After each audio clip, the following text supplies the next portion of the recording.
Assalamualaikum warahmatullahi wabarakatuh. Perkenalkan, nama saya Priska Melia, Dianim F1G12203. Di sini saya akan presentasikan tugas 2 saya. Bisa dilihat di sini untuk soal pertama, bagaimana agar kita dapat mempresentasikan cross reference untuk tabel berikut dalam bentuk RDF skema. Yang dimaksud dari tugas ini yaitu mengubah struktur tabel relasional mahasiswa mata kuliah KRS menjadi format RDF skema.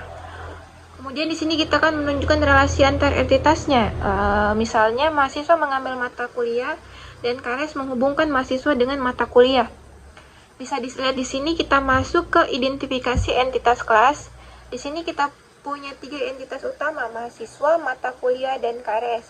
KRS ini kita definisikan sebagai OL kelas. Kemudian di sini kita tentukan propertinya, ada 2 jenis propertinya di sini. Pertama sini entitas yang berisikan KRS, mahasiswa dan mata kuliah. Lanjut ke bagian objek properti, OL-nya itu diambil oleh dan mengambil mata kuliah. Bagian diambil oleh itu domain KRS-nya dan range-nya itu mahasiswa. Dan objek properti itu diambil oleh KRS 1 diambil oleh mahasiswa 1 atas nama harumisasi dan mengambil mata kuliah 1 yaitu jurus terbang. KRS 2 diambil oleh mahasiswa 2 atas nama wanginisasi dan mengambil mata kuliah 2 yaitu jurus mabuk. Dan KRS 3 diambil oleh mahasiswa 3 atas nama bauisasi dan mengambil mata kuliah 3 yaitu sapu terbang. Jadi di sini saya membuat RDF skema berdasarkan 3 tabel yaitu mahasiswa, mata kuliah, dan KRS. Masing-masing tabel saya ubah menjadi kelas di dalam ontologi.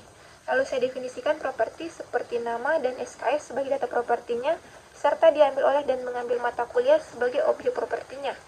Di sini untuk menunjukkan relasi antar kelasnya. Baik, untuk soal nomor 2 di sini, sebuah perusahaan perkapalan ingin mengelola searmada kapal. Kapal dapat berstatus deployed, in service, out of service. Definisikan RDF skema yang dapat digunakan untuk pendefinisian data RDF sebagai representasi tabel kapal. Berikan contoh definisi RDF berdasarkan RDF skema yang telah didefinisikan tersebut. Langsung saja pada tugasnya. Pertama, di tab kelas ini saya membuat 2 kelas utama, yaitu kapal dan status kapal. Lalu di tab objek properti saya mendefinisikan relasi memiliki status, yaitu menghubungkan kapal dengan statusnya, yaitu kapal 1 memiliki status out of service, kapal 2 memiliki status in service, kapal 3 memiliki status deployed. Memiliki status di sini, domainnya itu adalah kapal dan range itu adalah status kapal. Artinya setiap kapal bisa punya satu status. Ini adalah representasi antara relasi antar kelas di RDF. Lanjut di bagian data propertinya di sini saya buat atribut-atribut untuk kapal seperti komandan, nama kapal, tanggal keberangkatan, tanggal nonaktif, tanggal pelayanan perdana, dan tanggal penidaan. Semua data saya masukkan sebagai individual, bisa dilihat pada tab individual di sini. Misalnya kapal 1, komandan atas nama Johnson, nama kapalnya itu Benyeria, tanggal keberangkatannya itu 4 bulan 3 tahun 2010, tanggal nonaktifnya itu 24 bulan 11 tahun 1938, tanggal pelayanan perdana 16 bulan 6 tahun 1913, dan tanggal penidaan itu tanggal 14 bulan 4 tahun 1912. Dan begitu juga kapal-kapal selanjutnya. Bisa juga dilihat di bagian individual sini, tertulis lengkap komandan, nama kapal, dan tanggal-tanggalnya. Baik, selanjutnya untuk soal nomor 3, di sini untuk soal nomor 3 itu bagaimana kita dapat secara otomatis mengklasifikasikan setiap kapal ke dalam subkelas. Sama seperti soal sebelumnya, masuk di kelas di sini, kemudian ada status kapal.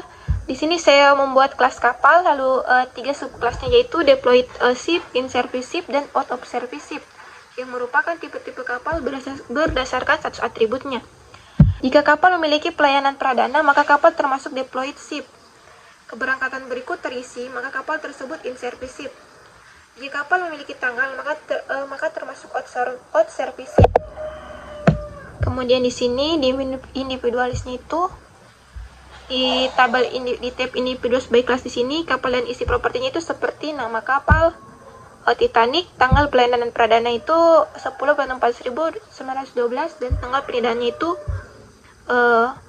14 bulan 4 1912. Itu saja dari saya untuk tugas 2. Terima kasih.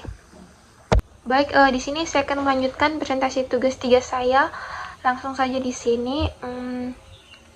Pada soal, jelaskan fungsi dan manfaat apa yang dapat diambil untuk beberapa perintah SPARQL, describe, X, dan construct. Dalam garis seperti apa ketiganya digunakan. Di sini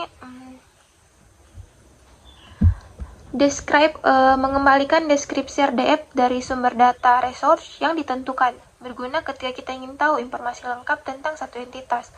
Misalnya ketika kita ingin mengetahui semua properti dari X, V. Kemudian untuk X, mengembalikan nilai boolean true atau false berdasarkan apakah pola triple ada atau tidak. Digunakan untuk mengecek keberadaan data. Seperti contohnya, apakah ada orang yang memiliki nama Bayu. Kemudian untuk construct, menghasilkan graf PDF baru berdasarkan pola pencocokan dari data sumber. Bermanfaat saat kita ingin mengubah atau mentransformasikan data PDF ke dalam bentuk baru. Kemudian pada soal 2, berikan perintah insert untuk menambahkan satu objek dosen baru, yaitu pembaca sendiri dan melengkapi data pop sebagai berikut. Baik, langsung saja di sini. Pada bagian kedua tugas ini, saya membuat perintah SPARQL insert data untuk menambahkan sebuah objek baru ke dalam dataset RDF, yaitu representasi diri saya sebagai seorang dosen.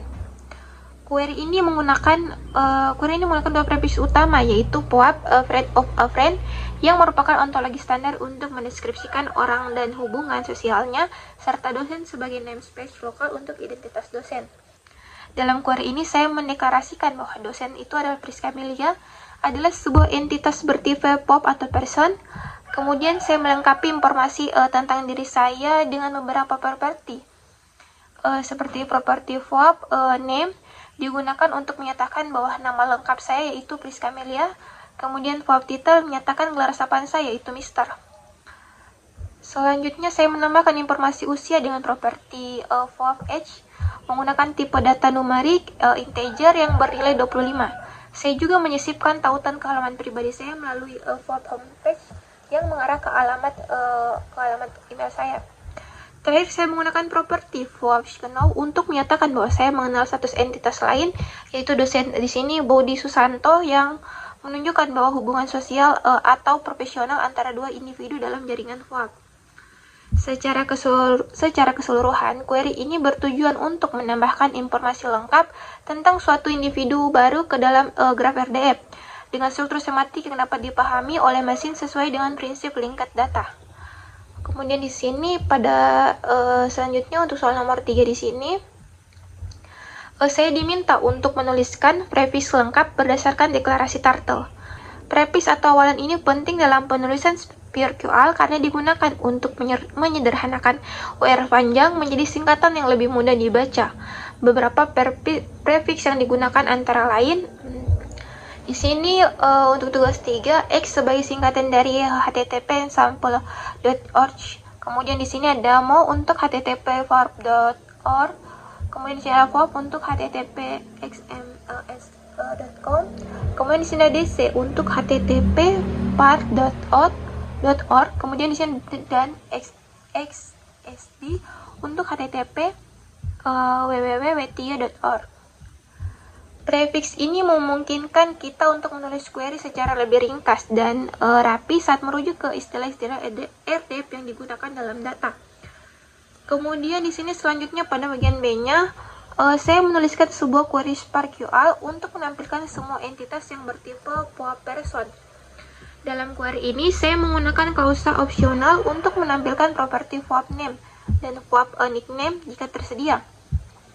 Artinya, meskipun suatu POAP person tidak memiliki nama atau nickname, data tersebut tetap akan muncul dalam hasil pencarian. Hal ini penting karena tidak semua entitas mungkin memiliki informasi lengkap, dan kita tetap ingin menampilkannya sebagai bagian dari dataset RDF.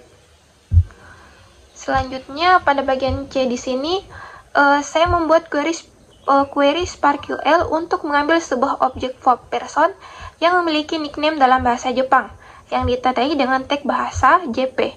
Dalam query ini, saya menggunakan fungsi filter dengan kondisi length atau nickname JP fungsi length ini akan mengecek atribut bahasa dari literal yang digunakan sebagai nickname dan hanya mengembalikan data yang sesuai dengan kondisi tersebut.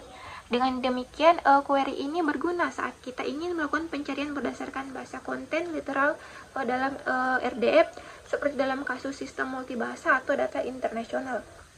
Itu saja presentasi untuk tugas 3 saya. Terima kasih.